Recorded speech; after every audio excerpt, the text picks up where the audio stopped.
The year is 1003, and on a windswept shore in what we call North America, a Norse chieftain makes a decision that will reshape the entire course of Western civilization. But in our timeline, that decision never happened.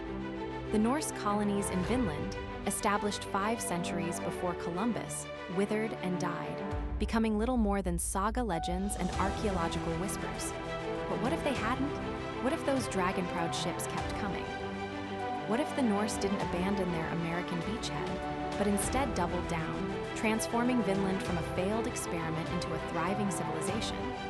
You're about to witness an alternate history so plausible, so meticulously researched, that it will fundamentally change how you view the discovery of the Americas. Because in this timeline, the Vikings never left. And by the time Columbus sets sail in 1492, he won't be discovering a new world. He'll be arriving at the doorstep of a Norse American empire that's already been there for nearly 500 years. Let's establish what actually happened. Around the year 1000 CE, Norse explorers led by Leif Erikson reached the North American coast, establishing a settlement they called Vinland, likely in what's now Newfoundland. Archaeological evidence at Elant's Ox Meadows confirms they were there. They encountered native peoples they called Skrælings. They harvested timber desperately needed in treeless Greenland. They found grapes, salmon, and abundant game. This was a paradise compared to the harsh Greenland settlements. And yet, within perhaps a decade, maybe 2, they abandoned it. The sagas tell of conflicts with the Skrælings, of internal disputes, of the sheer distance making resupply impossible. By the mid-11th century, Old Norse was the most widely spoken European language, stretching from Vinland in the west to the Volga River in the east. But that western foothold collapsed. The question that haunts historians: why did a people who colonized Iceland, Greenland, the British Isles, and even established settlements in the Mediterranean, why did they abandon what might have been their greatest prize? Our divergence point occurs in the winter of 1009. Historically, this is when hostilities with the native Skrælings reached their peak, and the Norse made their fatal decision to withdraw. But in our timeline, a different choice is made. A supply fleet arrives from Greenland earlier than expected, carrying not just provisions but something else: families, women, children, livestock. This wasn't supposed to be a temporary logging camp anymore. It was to be a permanent colony. And with them came Thorfinn Karlsefni, a wealthy merchant with the resources and determination to make Vinland succeed. In this timeline, instead of fighting the Skrælings, Thorfinn brokers an uneasy peace. The Norse trade iron tools and cloth for furs and knowledge of the land. They learn which plants are edible, which rivers lead inland, where the best hunting grounds lie. They establish not one settlement but 3, spreading along the coast of what we know as Newfoundland and Nova Scotia. The supply ships keep coming every summer, and Vinland survives. By 1050, 3 major Norse settlements dot the northeastern coast: Leifsbudir in Newfoundland, Stromfjordur in Nova Scotia, and Hop, the northernmost settlement in what's now New Brunswick. The population has grown to nearly 3,000 Norse colonists. But here's where it gets fascinating. The distance from Norway makes direct rule impossible. These colonies develop a unique political structure, a thing, or assembly, that's more democratic than anything in medieval Europe. Every free man has a voice. They're too far from any king to be subjects, so they become something new. The timber trade with Greenland and Iceland becomes enormously profitable. Those settlements were chronically short on wood. Vinland has forests that seem endless. But the Norse also begin adopting native technologies: birch bark canoes, snowshoes, techniques for preserving fish and smoking meat. A hybrid culture emerges. Children grow up speaking Old Norse but learning indigenous languages. They worship Thor and Odin, but also leave offerings at certain sacred sites the Skrælings showed them. This isn't conquest, it's fusion. The year 1100 marks the next great leap. Norse explorers push southward, following the coast. They reach the rich estuaries of what we call Maine, then Massachusetts. The climate here is milder, the soil more fertile. They discover something that will transform Vinland's economy: vast oyster beds, incredible fishing grounds, and native peoples growing maize, beans, and squash. The Norse establish Vinborg, wine fort, on the site that will one day be Boston. This becomes the jewel of Norse America. Here, they finally find those grapes that gave Vinland its name and begin producing wine that's shipped back to Greenland and Iceland as a luxury good. The population explodes. By 1150, Vinland has 20,000 inhabitants.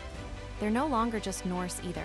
Intermarriage with native populations creates a distinct Vinlandic ethnic identity. They speak a Creole of Old Norse mixed with indigenous vocabulary. Their ships blend Norse and native design elements, and they begin to see themselves not as exiled Scandinavians, but as Vinlanders, a new people in a new land, the first true Americans. Then comes 1347, and everything changes. The Black Death sweeps across Europe, killing 1/3 of the population. It reaches Iceland in 1402. The supply ships from Greenland stop coming. For 3 decades, Vinland hears nothing from the Old World. They don't know that the Greenland colonies themselves are failing, their populations decimated by disease and climate change during the Little Ice Age. Vinland faces an existential crisis. Are they truly alone? Have their mother colonies died? This isolation forces Vinland to become fully self-sufficient. They can no longer import iron, so they begin prospecting and find deposits in the hills of what we call the Adirondacks. They develop their own smithing traditions. Christianity, which had been slowly replacing the Old Norse paganism, experiences a revival of pre-Christian practices mixed with indigenous spirituality. A uniquely Vinlandic religion emerges, a syncretism that would horrify both the Pope and the old Verulvas equally. Political power consolidates. The scattered settlements unite under a single Althing, a supreme assembly based in Vinborg. By 1400, Vinland has become something unprecedented. A literate, seafaring, proto-democratic civilization of mixed Norse and indigenous heritage controlling the entire northeastern seaboard of North America.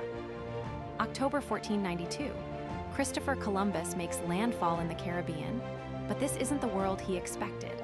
Within months, his ships encounter Vinlandic traders sailing vessels that blend Norse and indigenous design. These aren't savages, they're literate merchants with maps, forged steel, and knowledge of navigation. The news explodes across Europe. The Spanish immediately begin planning expeditions northward, but Vinland has had 500 years to establish themselves. They have shipyards, iron foundries, agriculture, and diplomatic relationships with indigenous confederacies stretching inland. When Spanish conquistadors attempt to establish Florida settlements in the 1520s, they encounter fierce resistance. Vinlandic ships provide indigenous allies with steel weapons. The Spanish realize too late that this new world already has a European power established, one that sees them as invaders. The geopolitical ramifications are staggering. England, France, and Portugal scramble to establish relations with Vinland. By 1550, Vinlandic ambassadors walk the courts of Europe, speaking an archaic form of Norse that linguists struggle to understand. Treaties are signed, trade routes established, and the entire colonization of the Americas follows a radically different path. By 1600, Vinland, or the Vinlandic Commonwealth as it's officially known, controls territory from what we call Nova Scotia to the Chesapeake Bay. Their capital, Vinborg, has a population of 40,000, making it larger than most European cities of the era. They've established universities teaching in both Old Norse and indigenous languages, where European and native knowledge systems merge. But they face challenges. European diseases still arrive via traders, though the 500-year head start meant indigenous populations developed some resistance through gradual exposure rather than catastrophic plague. The demographic collapse that occurred in our timeline is less severe here, though still devastating. Politically, Vinland walks a tightrope. They maintain alliances with powerful indigenous confederacies inland, the Iroquois, the Wabanaki, while negotiating with European colonial powers attempting to establish beachheads to the south and north. Think of them as a buffer state, a bridge between two worlds. They translate European texts into indigenous languages and vice versa. They negotiate treaties. They play European powers against each other to maintain their independence. Culturally, they're something entirely unique, neither fully European nor fully indigenous, but a genuine fusion civilization that could only have emerged from 5 centuries of coexistence. The existence of Vinland fundamentally alters the trajectory of world history. The American Revolution looks completely different. You now have 3 major power blocks in North America by the 1770s. British colonies, Vinland, and indigenous confederacies allied with Vinland. The United States, if it forms at all, is confined to the Mid-Atlantic region. Vinland's proto-democratic traditions, older than the Magna Carta, influence Enlightenment thinkers. Rousseau and Locke study Vinlandic governance models. The concept of representative assemblies and individual rights they claim to discover in Native American societies is actually documented in Vinlandic law codes dating to the 12th century. The slave trade follows a different pattern too. Vinland, with its centuries-long tradition of intermarriage and cultural fusion, finds race-based slavery repugnant and refuses to participate. This creates economic and moral pressure on European colonial powers. Abolition comes earlier. The linguistic impact alone is extraordinary. Modern English would contain far more Old Norse loanwords, and indigenous languages would have had literate traditions dating back centuries. Computer models suggest that by the year 2024, if this timeline had occurred, North America would host at least 4 major nation-states, with Vinlandic as a recognized language family taught in schools worldwide. So what does this alternate history tell us about our own world? It reveals how fragile historical outcomes truly are. The difference between Vinland thriving and Vinland failing came down to decisions made by a handful of people in the winter of 1009, and the arrival or non-arrival of a few ships. It shows us a path where European and indigenous peoples coexisted and merged rather than one conquering the other. A world where indigenous languages became literary languages centuries earlier, where democratic traditions evolved differently, where the catastrophic population collapse of indigenous peoples might have been mitigated. But it also reminds us of what we lost.